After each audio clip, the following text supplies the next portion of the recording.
Jeep's finally asking for help and also finally showing off a brand new color that's starting to hit dealership lots. Find out everything you need to know about Jeep news today under Road Cred.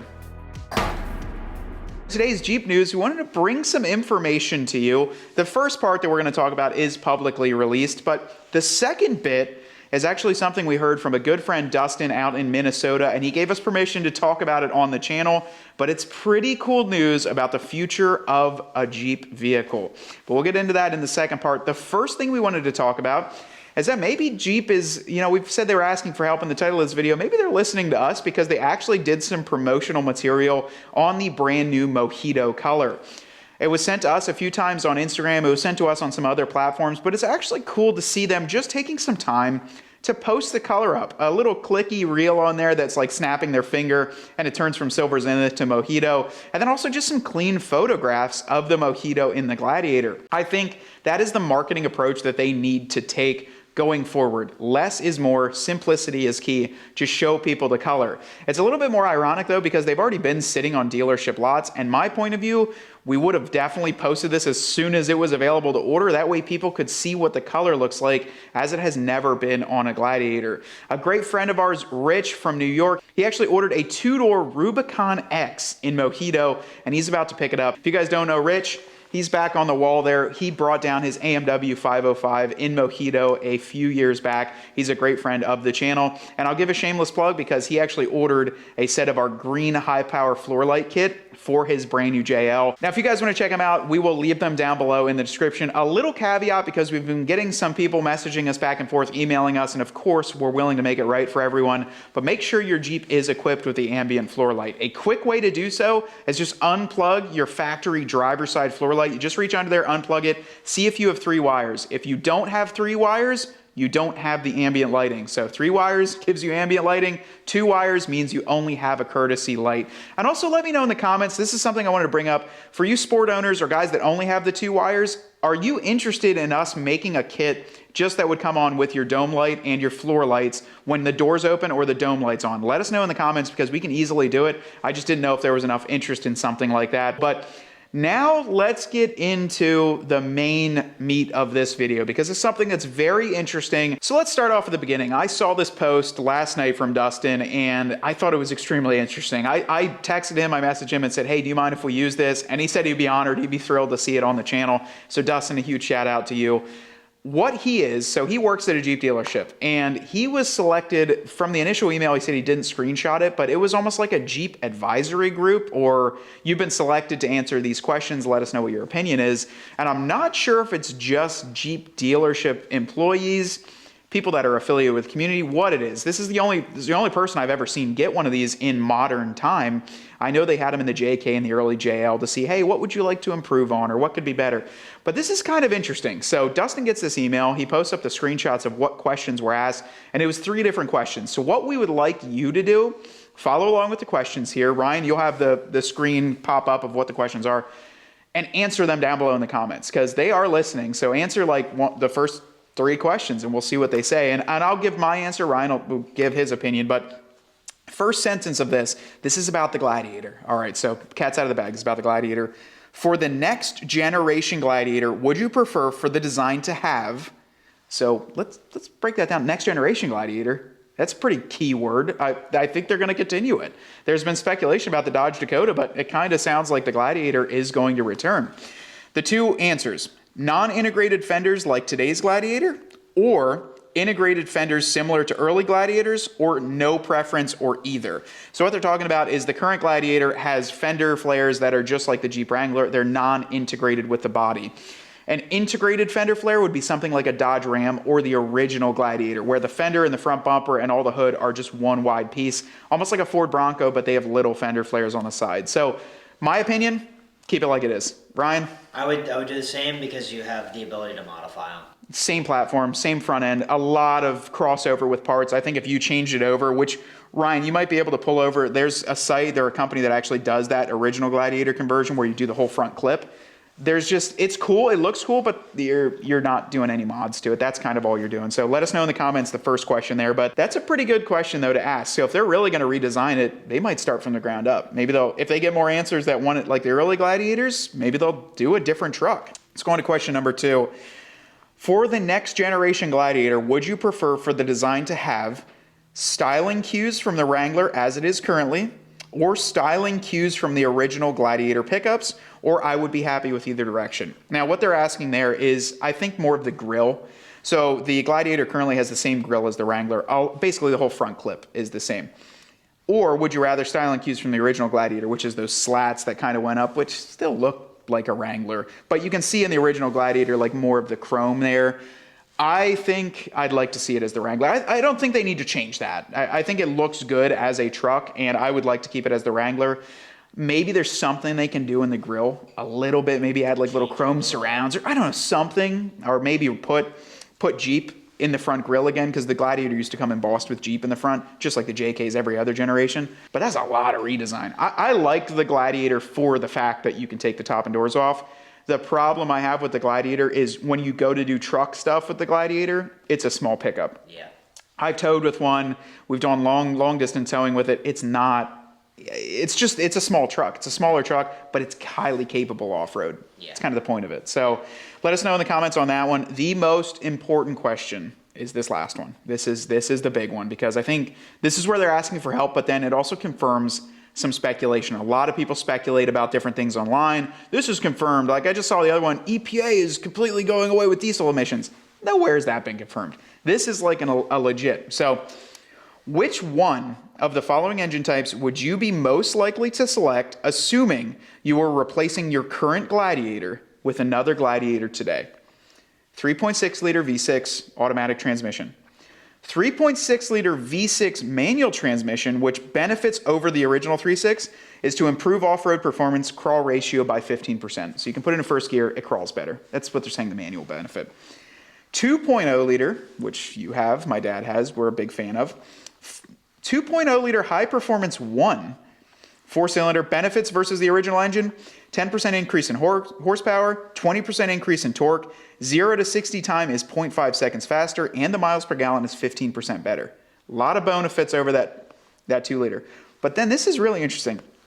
2.0 liter high performance number 2. They're saying a second 2.0 liter, which I've never seen. Benefits versus the 3.6, 20% increase in horsepower, 50% increase in torque. Ryan, that's like you going from 300 pound-feet of torque to 450. That's a massive increase. 0 to 60 time, 1 second faster than the 3.6. 1 second, I know it doesn't sound like a lot, but you're going 0 to 60 is fast. The big one, 6.4 liter high performance 3, a V8. A 75% increase in horsepower and a 75% increase in torque with a 3 second faster 0 to 60 time, but the miles per gallon is 30% worse. I've got the 6.4 in my 392. We absolutely love that engine, but boy, that's a lot of torque increase, plus 75%. I think the Jeep Gladiator is making, I think like 285 torque, or no, 260 torque. Correct me if I'm wrong, but 260 times 1.75, all right, yeah, it's 455. So that's what the 392 makes. That's almost double the torque as what you're getting. What I'm really curious about, though, is what is that 2.0 liter high performance 2? What is that engine? Because there's only one 2 liter that you've got and my dad got, so what is that? Is that a new 2 liter that's been upped with performance capabilities? Does that have anything to do with like electric at all? It could, but you'd think it would say like electric. Yeah. Like I thought so, but I don't know. Increase of torque by 50% with a 2 liter. This is a big speculation question, but I think the biggest key to this, or the biggest takeaway, is that they're writing about the 6.4 going in the Gladiator and gauging interest. I think if there's enough interest, which we already know there is, just do it. I think the Gladiator needs to kind of separate itself from the Wrangler. And it should be an overland vehicle, if anything, and then have the ability of the truck. Be able to tow, have the power. It needs a Hemi. We've said this, I don't even want to get into it because we've said it so many times, but it seems like they're actually putting it on pen to paper here.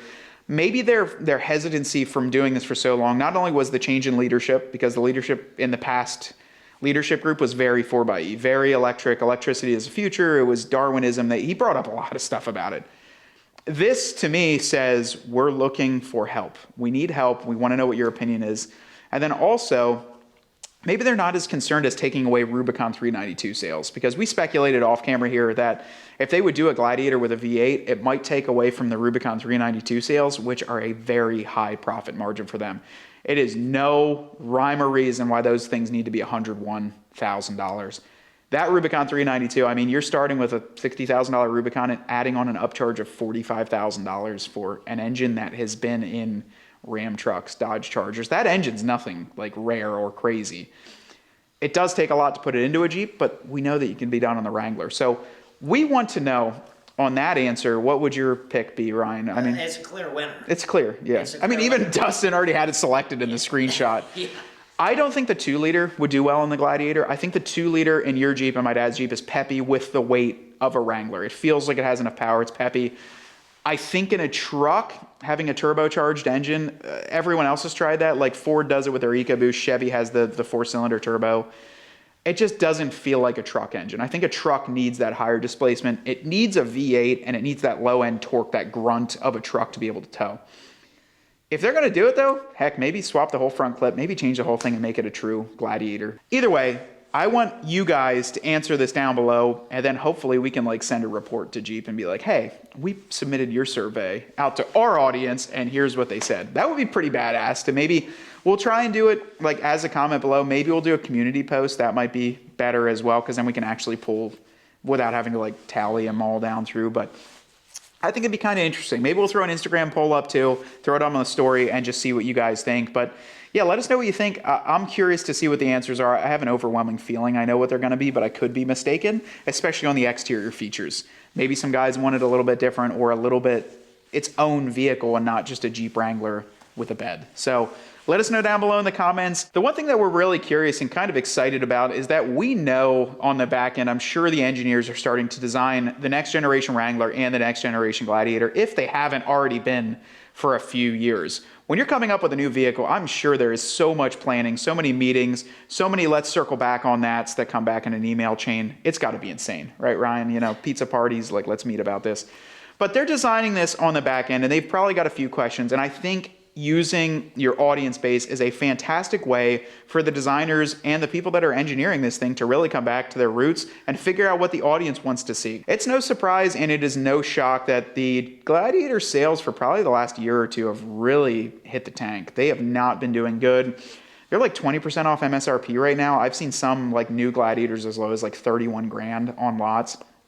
The price point got astronomical, the features were astronomical, and I just don't think they were listening to what the audience base wanted. Now that's a change in leadership, hopefully is going to fix that as well. And I think in the next probably 2 or 3 years, maybe they'll do it out of sync though, because the Gladiator came out in 2020. They don't have to follow the Wrangler redesign schedule. Normally the Wrangler is redesigned every 8 or 9 years. JK was from 07 to 2018, JL's from 2018 to, I'd imagine, 26, 27, 28, somewhere in there. But the Gladiator could pose itself as a truck, and the Ram 1500 gets designed shorter periods. So maybe they don't have to follow the typical Wrangler redesign time frame, and they could go a little bit quicker or a little bit longer.